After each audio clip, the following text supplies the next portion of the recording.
Hello, I'm Rob. This is a show where we explore, discuss, investigate, and evaluate systemic corruption, how it operates, how it protects itself, its origins as we can trace them historically, and where it exists today. Now, before we go any further, I want to tell you that this is not for children. So make sure the kiddies are in bed before we continue. And although this entire series is based on facts and real life events, all documented and verifiable, for legal reasons, I must tell you that this show is for entertainment purposes only. Welcome to Pyramid.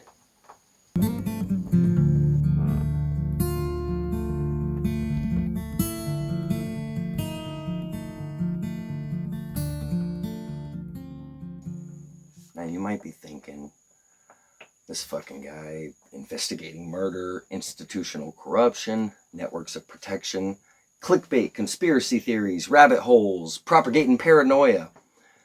That's not what this is. What I'm about to show you over the next 9 episodes is not hidden. It's not secret. The system doesn't hide anymore. It shows you exactly what it's doing. There's a mechanism, an old one. It works through layers. And this is oversimplifying it.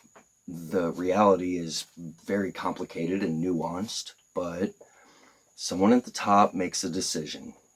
Someone in the middle executes it. Someone at the bottom takes the blame. And between each layer, there's enough distance that nobody has to acknowledge they're part of the same machine. We're going to trace that machine and show you how it protects itself, how it grooms children, how it recruits, how it sells addiction, how it uses symbols to communicate in plain sight. Episode 1 starts here. September 7th, 1996. A man gets shot 4 times on a major street in downtown Las Vegas, and nothing happens. For 27 years, nothing happens.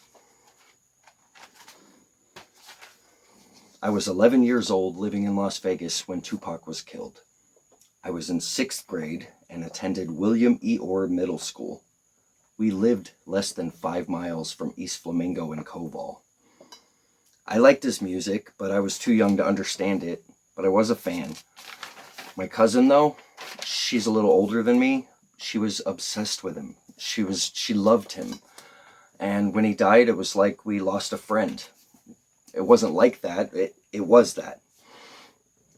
It impacted us a lot. Fast forward 23 years, I'm living in the Pacific Northwest, and Randall Sullivan is my neighbor. His book, Labyrinth, is, in my opinion, the most comprehensive investigation into the murders of both Tupac and Biggie that exists. Suppression happens on many levels. Coordination and conspiracy aren't even necessary when the corruption is built into each compartment.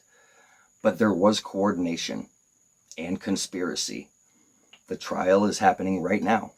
Soon, maybe, hopefully, we'll know more. To think there will be justice is a stretch, but maybe his family will get some closure. Now, listen to Claire. In August of 1996, during an intensive recording and production period, Tupac Shakur laid down what would become his final studio effort, the Dawn Killuminati, the 7-Day Theory. Studio production records show the broader tracking timeline was July 1st to August 12th, 1996, with the final intensive writing and recording concentrated over a few days in early August. The album was released posthumously in November under the alias Machiavelli, and the title sent shockwaves through the industry. Killuminati. To many, it sounded like a direct declaration of war against hidden power structures. The album became a mirror held up to institutional corruption, organized power, and the systems protecting exploitation. But here's what's important. In interviews before his death, Tupac explained his actual intent. He wanted to kill the myth of the Illuminati, arguing that conspiratorial paranoia was being deliberately used to keep people distracted from real economic and social issues. While his public stance rejected the conspiratorial narrative, the album's structural critique of institutional power remained sharp and unflinching. But regardless of how that intent manifested, the album's message was clear. There are systems, there are people at the top, and they protect themselves. 3 weeks after Tupac finished recording, everything changed. On the night of September 7th, 1996, following a Mike Tyson heavyweight championship fight at the MGM Grand in Las Vegas, Tupac left the arena.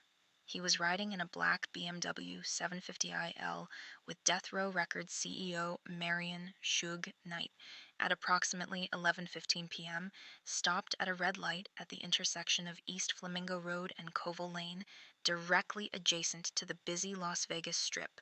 A white Cadillac pulled alongside them. 4 gunshots, all 4 struck Tupac. He was rushed to University Medical Center of Southern Nevada. He remained hospitalized for 6 days. On September 13th, 1996, at 4:03 p.m., Tupac Amaru Shakur died. He was 25 years old. The murder investigation fell under the jurisdiction of the Las Vegas Metropolitan Police Department. Despite initial leads and public interest, the case went cold for decades. No arrests, no charges, just silence for 27 years. Then, in July 2023, LVMPD executed a search warrant at a home in Henderson, Nevada. 2 months later, on September 29th, 2023, a Clark County grand jury indicted a man named Dwayne Keith Keffy D. Davis on 1 count of first-degree murder with use of a deadly weapon. Prosecutors alleged that Davis acted as the on-ground, on-site commander who orchestrated the shooting. Davis was arrested and held without bail. His trial began in August 2026.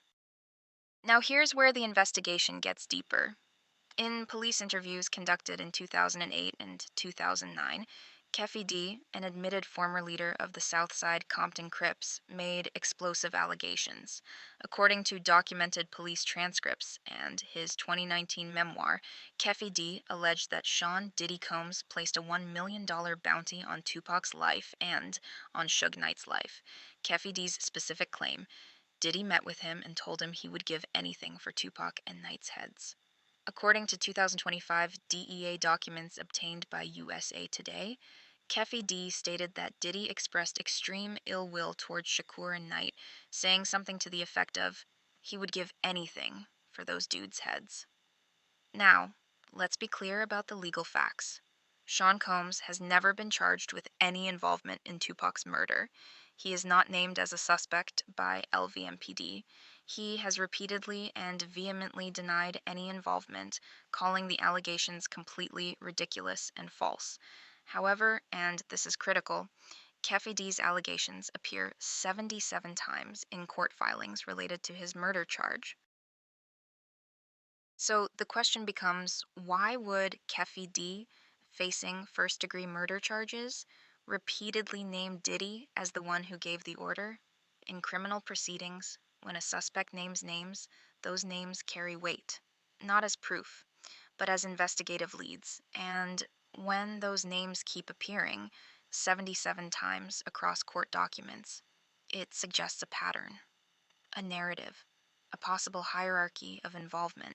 This is what we're investigating. Not whether Diddy pulled the trigger, but whether Diddy was the person who gave the order, whether he had the motive, whether he had the infrastructure, whether he had the connections to make something like this happen. Because here's the thing about institutional protection: it operates through layers. The person who pulls the trigger is often not the person who gives the order. The person who gives the order is not the person who benefits from the murder. There's compartmentalization, there's distance, there's deniability. So when Keffy D alleges that Diddy placed a bounty, he's pointing toward a possible structure, a possible hierarchy, a possible answer to the question, who really benefited from Tupac's death? Let's look at the facts around that question.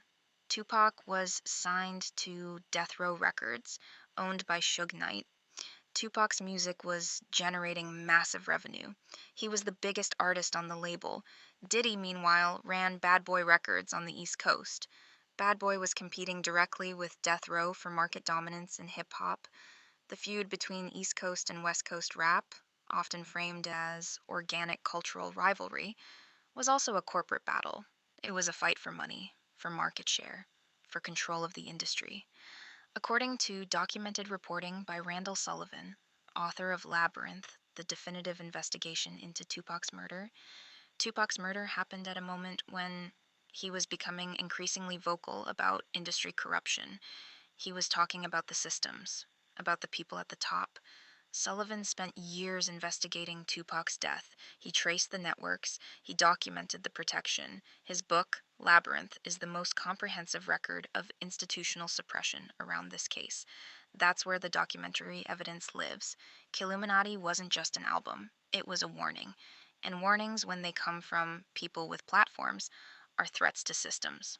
So, here's our investigative opinion based on the documented evidence. The motive was corporate, the infrastructure existed, the connections are documented. The man who is being tried for the shooting has alleged that the person we believe gave the order is Sean Diddy Combs, not as a proven fact in court, but as a reasonable conclusion based on Keffi D's documented allegations across 27 years.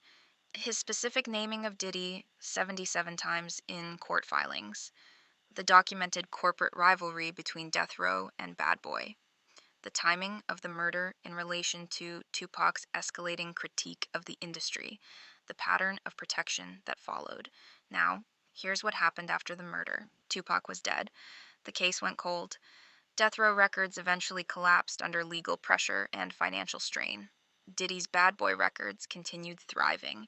Diddy became one of the most successful figures in entertainment. For nearly 3 decades, no one faced consequences. Then, in September 2023, Keffi D was arrested. The case suddenly moved. And then, in September 2024, exactly 1 year later, Sean Combs himself was arrested in New York on federal charges of racketeering, sex trafficking, and prostitution.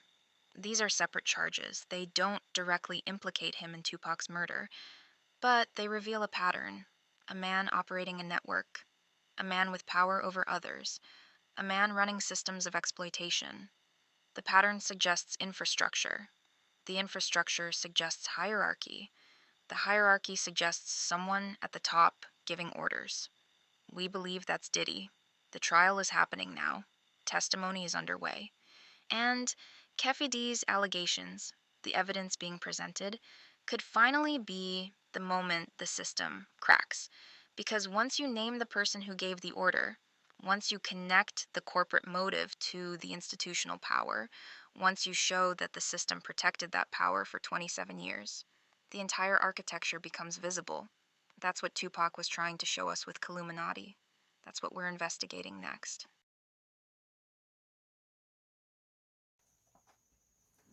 So Claire just laid out the facts about what we know about Tupac's murder, the corporate war between Death Row and Bad Boy, the collapse of Death Row Records, the rise of Bad Boy Entertainment, Keffi D's allegations naming Diddy 77 times, the federal charges against Sean Combs. In episode 2, we go deeper. We begin to show you how the network functions, how a man can publicly fight trafficking while simultaneously attending exploitative parties and defending a rapist, how compartmentalization becomes protection because malice doesn't operate in the shadows. It operates in plain sight. Rest in peace, Tupac. Hopefully, someday, I'll get to kick it with you at the Thug Mansion. Thanks for watching. Stay kind.